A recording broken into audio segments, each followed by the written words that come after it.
You know who I wanted to pick. I'd still be coaching, by the way, in the NBA if I had you. Did you know that just before the 1996 draft, Kobe Bryant personally called the New Jersey Nets and warned them not to draft him?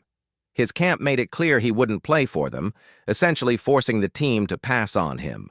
Or that a simple coin flip in 1979 determined that Michael Jordan would eventually become a Chicago Bull? These seemingly small moments triggered massive butterfly effects that reshaped NBA history.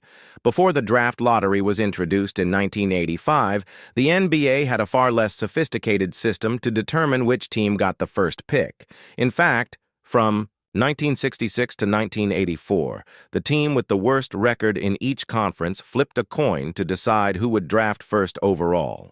That's how close NBA history came to being completely rewritten. In 1969, the Milwaukee Bucks won the coin toss against the Phoenix Suns and selected the greatest collegiate player of all time, Kareem Abdul-Jabbar, then Lou Alcindor. A decade later, another coin toss decided the fate of the 1979 draft. The Lakers won the flip against the Chicago Bulls and drafted Magic Johnson. Had the Bulls won that toss, they'd likely have become a strong team too early to ever be in a position to draft Michael Jordan in 1984. No Showtime Lakers, no Jordan-led Bulls dynasty. The NBA draft itself used to be a much more chaotic affair. Drafts in the 1960s stretched out to 21 rounds. Teams sometimes picked athletes from completely different sports just because they could. In 1957, the legendary NFL running back Jim Brown was drafted in the 9th round. In 1977, Caitlyn Jenner, then Bruce, was selected in the 7th round. Even Olympic track legend Carl Lewis was drafted in 1984, 208th overall. Imagine that happening today. Fast forward to 1986. Just 2 years after Jordan entered the league, another college superstar was preparing to take over, Len Bias. He was a dominant force at the University of Maryland, averaging over 23 points and 7 rebounds per game as a senior, with elite shooting splits and athleticism that drew comparisons to Jordan himself. At 6'8", strong, explosive, and with a smooth jumper, Bias was drafted by the Boston Celtics to become the next great superstar, alongside The Boston Celtics select Len Bias of the University of Maryland. I'm happy to be picked by Boston. I'm going to try to go out there and play the best I can. He's the guy we wanted, and we got him. Larry Bird, Robert Parrish, and Kevin McHale. The Celtics were already a dynasty, and Bias was supposed to extend that run well into the 90s, but that never happened. Just 2 days after the draft, Len Bias tragically died from a cocaine. Basic county emergency. I'd like to have an ambulance come. Room. 1103 Washington Hall. It's an emergency. It's Len Bias. Good evening. Sports fans and others in the Washington area and all around the country tonight are mourning the loss of Len Bias. Overdose while celebrating with friends. It was one of the most heartbreaking moments in sports history. Had he Mr. Bias died of cocaine intoxication, which interrupted the normal electrical activity of his brain, which controlled his heartbeat. lived, the Celtics likely win at least 1 or 2 more championships. Larry Bird could have retired with 5 or 6 rings, which might have radically altered the GOAT conversation. Did you just say into a microphone that LeBron James would beat Michael Jordan in a one-on-one match? One-on-one? In 2010, another The answer to the question everybody wants to know. LeBron, what's your decision? In this fall, man, this is very tough. In this fall, I'm going to take my talents to South Beach and join the Miami Heat. franchise-altering moment occurred when LeBron James announced he was taking his talents to South Beach. The decision wasn't just about basketball, it was a cultural earthquake. LeBron's move to form a super team with Dwayne Wade and Chris Bosh in Miami led to 4 straight finals appearances and 2 championships. More than that, it signaled the dawn of the player empowerment era.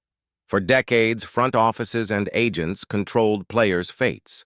But LeBron changed that narrative, showing superstars they could shape their own destinies, team up with whomever they wanted, and turn the league on its head. These moments, Everyone knew that Carmelo wanted to end up in New York, but Denver kept holding out and pushing the Knicks to put more and more in. You know, it was a dream come true for myself, and I felt like I wanted to be part of an organization, part of a team who had some upside. coin tosses, phone calls, tragic losses. I think it's time for change for my life. I'm just looking forward to the challenge, being great here in LA, and I'm looking forward to the future. And bold decisions are reminders of how fragile and unpredictable NBA history truly is. So he quit his way out of town. He didn't play out his deal. Right. He forced his way out of the deal. I have no regrets. I want to focus on this team and just stay in the present time and not look back. Small change could have altered everything. When LeBron James made his decision in 2010, he did. Paul is always a player that I wanted to play with. You know, now we're on the Clippers, and it's just, I think we got something special. We can make history here. So alongside Dwayne Wade and Chris Bosh, setting a precedent that would define the NBA for years to come. From that moment forward, players began to realize they had the power to choose where they wanted to go, even if they were still under contract. The first major example came shortly after, when Carmelo Anthony used his superstar status to force a trade to the New York Knicks. Dwight Howard followed the same path a year later, ending up with the Los Angeles Lakers.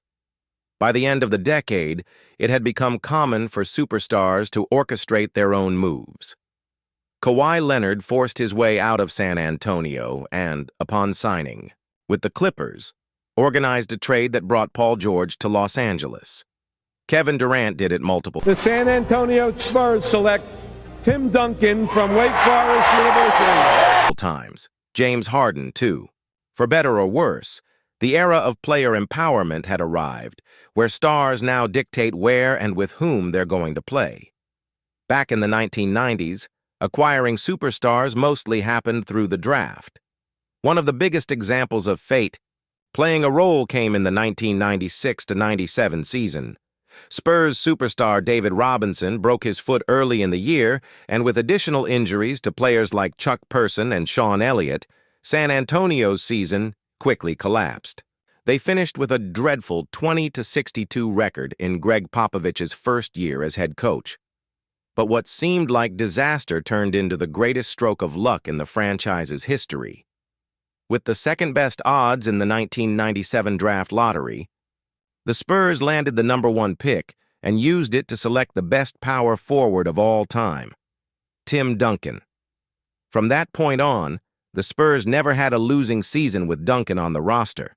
Over his 19-year career, they never won less than 60% of their regular season games, never missed the playoffs, made the conference finals 9 times, and reached the NBA Finals 6 times, winning 5 championships. Had Robinson not been injured, Duncan could have ended up in Vancouver and the Spurs might still be chasing their first title.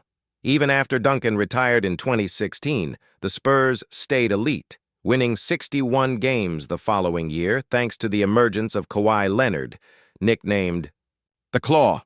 Like Duncan, Kawhi wasn't much of a talker, but on the court, he was one of the best two-way players in the game. After winning Defensive Player of the Year in 2016 and finishing second in MVP voting, Leonard further evolved his offensive game. In 2017, he averaged 25.5 points per game on near 50-40-90 shooting splits. Then came the playoffs, where Kawhi elevated his game again, averaging 27.7 points, 7.8 rebounds, 4.6 assists. All I care about is Kawhi's not there. It makes me very, very angry.